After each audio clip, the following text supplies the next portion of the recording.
Welcome back, folks. It's Wednesday, June 25th, 2025. Get out the peanut oil. It's National Catfish Day. Now, let's see. Today, we'll have where the Birmingham Waterworks went, more bear sightings in North Alabama, and Tommy Tuberville's take on protesters who block traffic. Plus, Lee Morgan's going to join us to go over some hurricane season terminology. My name's Ike Morgan, and we're down in Alabama.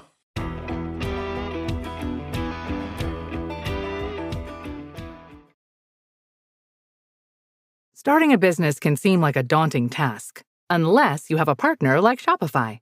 They have the tools you need to start and grow your business. From designing a website to marketing to selling and beyond, Shopify can help with everything you need. There's a reason millions of companies like Mattel, Heinz, and Allbirds continue to trust and use them. With Shopify on your side, turn your big business idea into... Sign up for your $1 per month trial at shopify.com/special offer.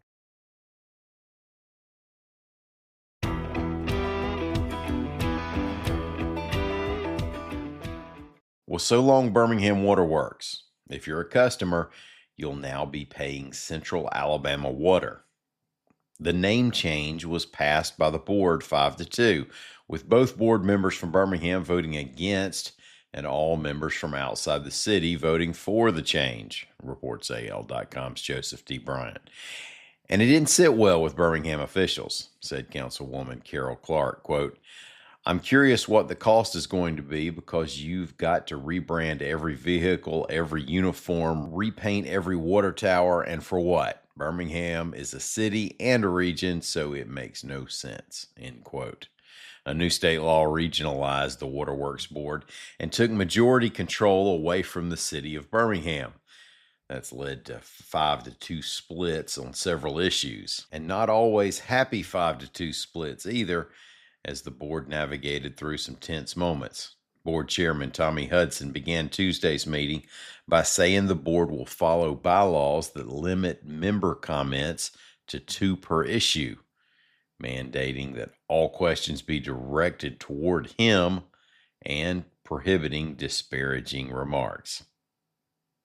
People in and near coastal Alabama are accustomed to bear sightings. Now, lately, some are being seen in North Alabama as well, with a few recently turning up in Huntsville. Well, AL.com's Scott Turner reports that now at least one bear is being spotted in Athens. Now, I recommend that citizens take Athens Police Chief Anthony Presnell's wisdom to heart. He said, quote, "We ask that you please do not agitate the bear. Try to feed it or try to take a selfie with it. If you see the bear, you can call us. We are staying in contact with wildlife. Our hope is the bear will return to a more remote area," end quote. Do not agitate the bear, folks. And no selfies. Here's an interesting note that Scott reported. The coastal Alabama bears and North Alabama bears are actually different subspecies. In lower Alabama, we have the Florida black bear, while the Athens visitor is an American black bear whose bear relatives have migrated over from Georgia. Well, U.S. Senator Tommy Tuberville is among Republicans on Capitol Hill who want to make it a federal crime to intentionally block or delay traffic on a public road, reports AL.com's Heather Gann. Senator Tom Tillis, a North Carolina Republican, wrote the Safe and Open Streets Act. A release from Tuberville indicates that it's a response to the anti-ICE riots in Los Angeles. Quote, "The First Amendment gives us the right to freedom of assembly, but it doesn't give the right to block our streets and put American lives at risk," end quote. Here's a story that's local, but can apply to lots of places across the state. Huntsville Utilities is asking folks to try to use less power during peak hours while this heat wave is on us. Here's a story that's pretty local, but can apply to anyone across the state who would like to save a buck on a utility bill. Huntsville Utilities is asking folks to try to use less power during peak hours while this heat wave is on us, reports AL.com's John R. Roby. Now, that means cut back on using dishwashers, washers, dryers, ovens, and stoves from noon until 8 p.m. And something I've heard myself say more than a few times, cut off lights when you're not using them. The TVA has put into effect its emergency load curtailment program. That's a standard procedure when demand is expected to rise. The TVA managed to get through its highest all-time peak demand in January without grid problems. Hey, speaking of weather, after the break, we're going to have Lee Morgan on to kind of kick off the hurricane season in earnest by looking at some of the season's terminology. We're here to educate folks. Y'all stay with us.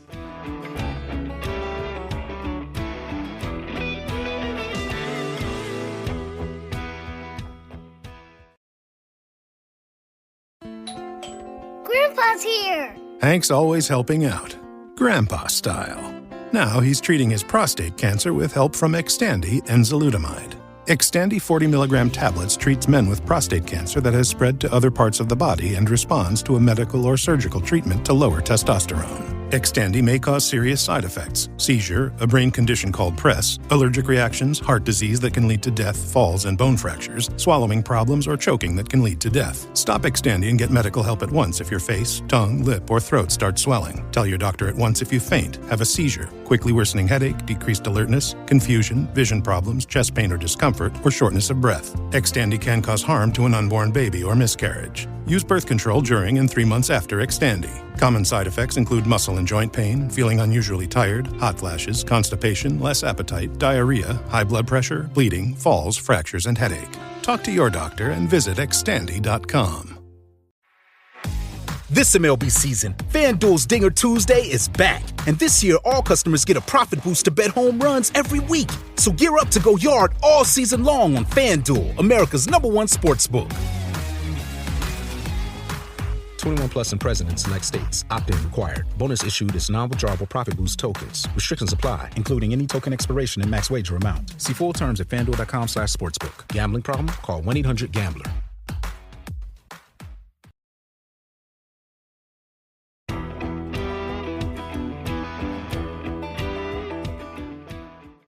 Hey, thanks for staying with us, everybody.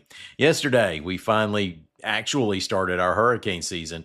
We saw our first named storm for the 2025 Atlantic hurricane season. So I thought it would be appropriate to bring on weather reporter Lee Morgan. Lee, welcome back to Down in Alabama Studios. It sounded like you forgot who I was for a second. I had to dig deep for that one. You know, we are kind of underway now officially. We have an A storm, don't we? We have an A storm. Or by the time you hear this, it might be kaput. But Right. We have Tropical Storm Andrea has formed way out in the central Atlantic. Nothing to worry about, Miss Andrea. Okay. And, you know, it's not a real great reason to bring you on just to talk about this storm, but I thought of the phrase that I've heard you use many times and that I've heard is fish storm. So Right. I thought it might be fun at the top of hurricane season to do a little bit of a glossary on some hurricane terms. I've jotted down some that came to mind. Okay. And I'll just say them and what I may think they mean, or some people may think they mean, or nobody in their right mind thinks they mean. And then you can tell us what it really means so that we don't get, blindsided by the language this season. It sounds like a little bit like a pop quiz. We can make it that. I can get my buzzer out. No. Don't get the buzzers. Don't I can get my buzzer out. I forget I mentioned it. Well, let's start it off by telling us about fish storm. Okay. Not fish- everybody's heard that. Well, that's true. And I actually have some background information on that because years ago, I corresponded with one of the former meteorologists at the Weather Channel back in the 80s, Rich Johnson. And I asked him about that. And it turns out that he was one of the originators of the term fish storm. He doesn't know if it was him or two other meteorologists, Pat Core or Mark Mancuso. Do y'all remember Mark Mancuso back from the day? Oh, sure. And he doesn't know which one of them came up with the term, but they all used it and it got to be a thing. And it was funny because he mentioned Rich Johnson, when I was talking with him, that John Hope, you remember John Hope? Oh, he legend. The hurricane man, Total right? legend. Nobody can call a cane like John Hope did. He hated that term, evidently. Really? And he would never use it. Well, I'm not going to use it anymore. Well, it's a good, I mean, I think it works. I mean, I'm sorry, John Hope. But Rich also mentioned that John Hope didn't like to refer to hurricanes as he or she, which I don't either. I don't think you should. It's a storm. But anyway. Some he's and she's are storms too. What does that mean? I don't know. Okay. But anyway, a fish storm, though, if you've never heard that term, that's what our tropical storm Andrew is. It's a storm that forms far out at sea, whichever sea you might want to be in. And it just, spins away and doesn't affect land, just the fish. So it's a fish storm because fish are the only ones that need to worry about it. Because it will stir up the ocean. Yeah, might give some fish some vertigo, sure. to waves and everything. But I'm just kidding. Anyway, so that's what a fish storm is. No threat to land, stays out over the open ocean. Okay, well, good enough. That's a good explanation. All right, now let me throw another word at you. Okay. And I'll say extratropical. Now that's like really, really tropical, right? Like humidity above 100%. It's extra tropical. That's what we've had in Alabama this week. Extra tropical feeling air. No, it is a kind of cyclone, but it's not a tropical cyclone. Like a tropical cyclone has a warm core. An extratropical cyclone is one where we're going to get in weathery terms here. The source of its fuel is baroclinic. Or the temperature contrast between warm and cold air masses. So that's what an extratropical. Now it can have winds, nor'easters, things like that are extratropical storms. And they can have really intense winds up to hurricane force. But because their inner workings are not the same as a hurricane. Okay, well that sounds a lot more academic than I thought. All right, let's. Not as exciting as your definition, is it? and here's one that most people know, but there are a lot of newcomers to the state. A lot of folks have moved in from California or wherever. Mm-hmm. Storm surge. Now, I take it that's not when the hurricane speeds up. No, but they can do that. Storm surge is and contribute to storm surge when they do. Yeah. Hey, you've been paying attention during weather class for all my 32 years on this earth. Oh my gosh! But anyway, storm surge is it's nothing to joke about. It's probably the biggest killer when it comes to a landfalling tropical system. Mm-hmm. Storm surge is the water that comes in above the astronomical high tide. So you got your high tide. When a storm comes in, it's water on top of that. And, in extreme cases, it can be up to 20 feet. Yeah. Now, that doesn't happen all that much. But it's also very destructive. It can move in very fast, and it can take people by surprise. So storm surge will flood areas that normally don't see tidal flooding or anything like that. And this is why folks will see people on TV, the emergency people, get really, really concerned when a big hurricane is coming in on the high tide, because you're adding even higher tide, even higher storm surge. Right. Yeah. And it can, extreme flooding. That's where you see, I just remember Mexico Beach after Hurricane Michael, it was just awful. It's awful in any place where you get it. So. All right, let's go to another one. Okay, tropical wave. Okay. Now, that's something that you definitely always give a hatchback full of co-eds during spring break on Panama City Beach. Is that what you did? Not me. I just you always wave. Hey, where y'all from? All right. I don't have a good comeback for that. What's wrong with me? I'm slipping. Just tell us what tropical wave is. We don't all right. A tropical wave is just a disturbance or, a cluster of storms, rain and storms over the tropics. Originates over the tropics. And during the hurricane season, you can typically see them moving from east to west, off the coast of Africa when the season really gets going. And they call that the Cape Verde season. We see those rolling storm systems roll off the West African coast. They get over the tropical Atlantic, and then that warm water helps to fuel them. And if conditions are right, they can develop into storms.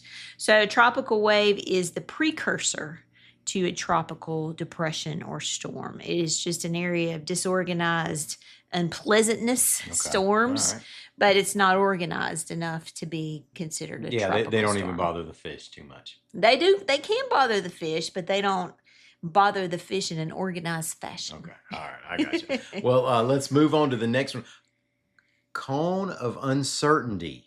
Now that's when you order ice cream at a new fast food place. If the ice cream machine's working.